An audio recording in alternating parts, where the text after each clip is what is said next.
Attends, t'es handicapé, mais tu marches. Nous prends pas pour des jambons, hein. Être handicapé, c'est pas ce que vous imaginez.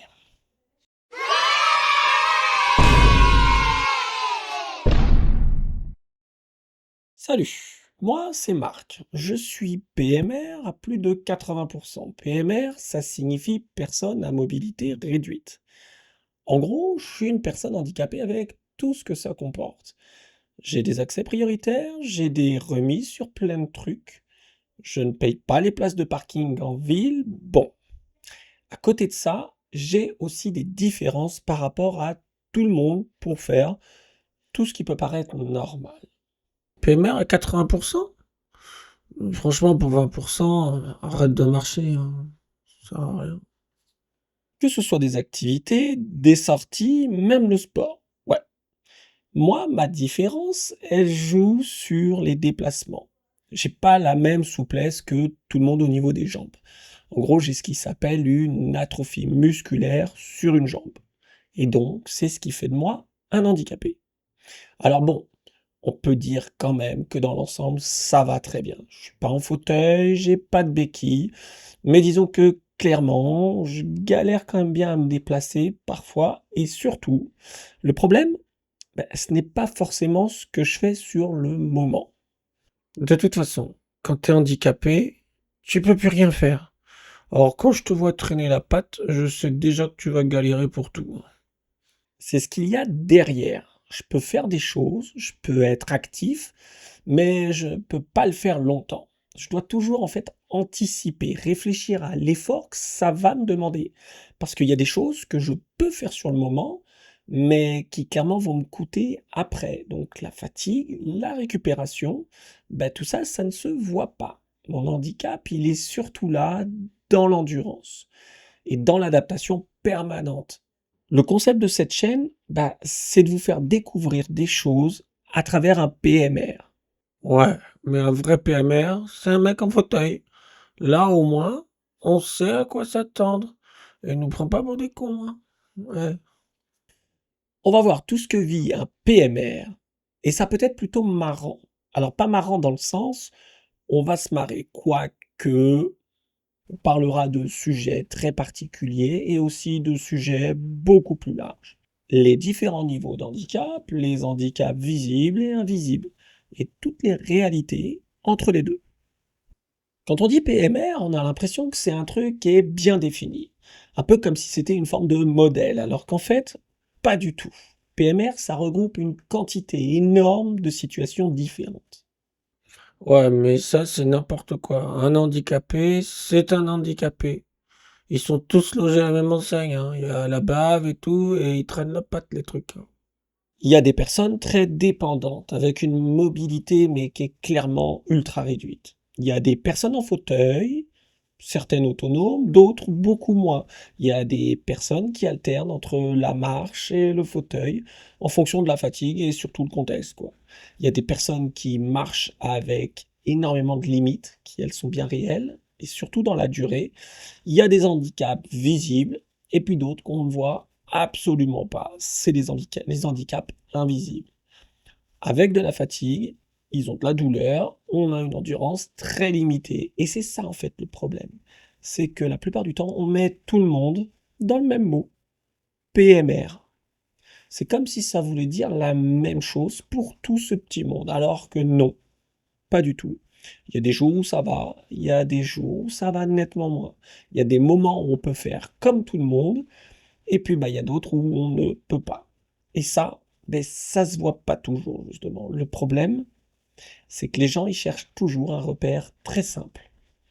Moi, de toute façon, je suis persuadé qu'il y en a un paquet. Ils font juste ça pour avoir les avantages. C'est tout. Mais la réalité, elle est souvent entre les deux. Et quand c'est entre les deux, ça dérange parfois.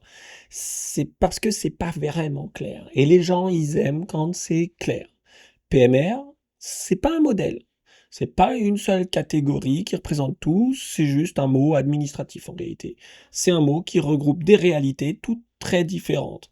La seule chose qu'on a vraiment en commun, nous les PMR, c'est que la mobilité, en fait, elle est jamais simple, elle est jamais acquise, et puis elle est jamais évidente. Et c'est là que commencent souvent les problèmes. Moi, pour être tranquille, j'évite les potes handicapés. Au moins, j'ai pas à gérer tout ça. Parce que moi, quand on me voit arriver, je suis debout. Je marche, je parle, et quand je suis sur place, mon handicap, on ne le voit pas. Donc si je reste sans bouger, il est même complètement invisible en réalité. Et le problème, il est là. Il n'y a rien qui prévient, il n'y a rien qui montre. Donc forcément, les gens, ils hésitent clairement. Ils se demandent, est-ce qu'il est vraiment handicapé? Est-ce qu'il s'est juste fait mal? Est-ce qu'il peut faire comme tout le monde ou pas? Et comme c'est pas clair du tout, ils ne font rien. Dans la tête des gens, il y a tout qui s'additionne en fait. Je suis debout, je dis rien et j'ai l'air totalement autonome. Donc, clairement, on va se dire que ça va, que je peux tenir, que c'est pas si grave en fait et que je me suis juste fait mal. Et c'est là que ça pose problème en fait, parce que dans la réalité, c'est pas ça du tout. Prenons un exemple vraiment tout simple. Une caisse de supermarché. Justement, le mec en fauteuil, il est déjà assis. Et pourquoi c'est lui qu'il faudrait faire passer? J'ai jamais compris ça. Quand une personne arrive avec l'handicap visible, les gens y comprennent tout de suite. Moi, c'est totalement différent. Je suis debout, je dis rien, et donc, les gens, ils font rien. Alors, c'est absolument pas par méchanceté, c'est juste parce que, ils ne voient pas que pour moi, rester debout longtemps, c'est compliqué. Résultat, je suis entre les deux. Je suis trop debout pour être identifié comme un PMR, mais je suis aussi trop limité pour tenir comme une personne valide. Et c'est ça le problème. Et si je peux en parler aujourd'hui comme ça, c'est aussi parce que j'ai l'âge de prendre du recul. Ouais, mais vu le nombre de fois où t'as mangé le sol, tu m'étonnes que t'aies pris du recul, hein. Eh, plus jeune, comme beaucoup de personnes handicapées, en fait, j'ai eu une phase de construction. Et une phase où tu es surtout constamment tourné vers toi. Alors c'est pas du tout par égoïsme, mais c'est surtout parce que t'accepter, ça prend du temps. Ça prend beaucoup plus de temps.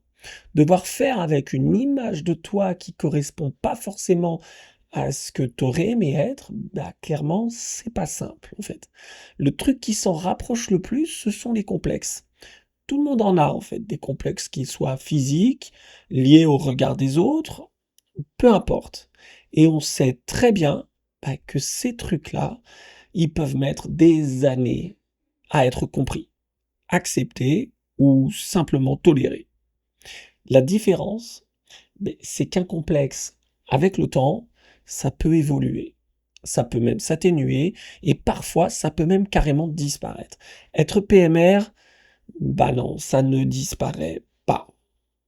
Moi, je pars du principe que quand on veut, on peut. C'est beaucoup dans la tête ton truc, hein. Ce n'est pas quelque chose qu'on combat pour que ça s'en aille. C'est quelque chose avec lequel, mais tout simplement, on apprend à vivre.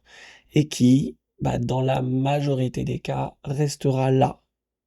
Alors au début, tu te bats un peu contre, surtout plus jeune. Puis tu comprends que c'est pas du tout le bon combat. Et puis doucement, avec le temps, tu changes de regard. Mais pas du tout sur les autres en fait. C'est uniquement sur toi. On dirait un documentaire sur une jambe. Et c'est là que ça devient plus simple. Pas plus facile pour autant, pas du tout, mais beaucoup plus clair.